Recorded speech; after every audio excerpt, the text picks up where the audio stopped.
Can you hear it? You can hear it, but nothing is visible. It has definitely taken several heats because the controller here hasn't connected yet. This is all moving around. And now I'm going to open it.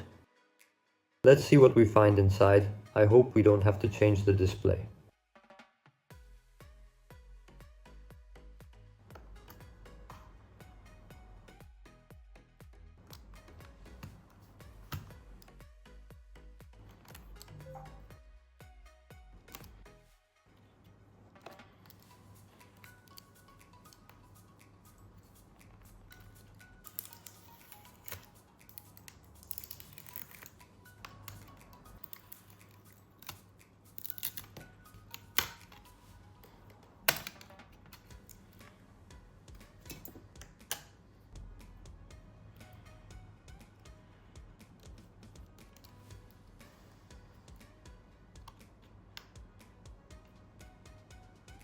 Look at how the thermal paste is applied. What a mess, how much they put on. Now this should be the LCD connector.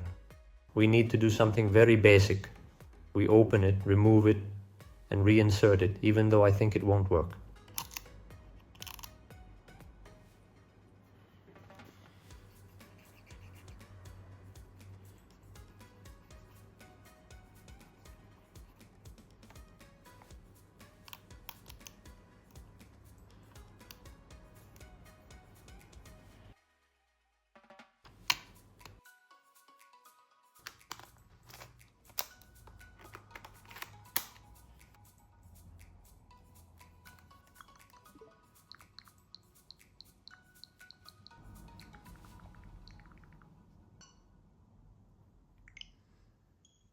The economical repair was successful.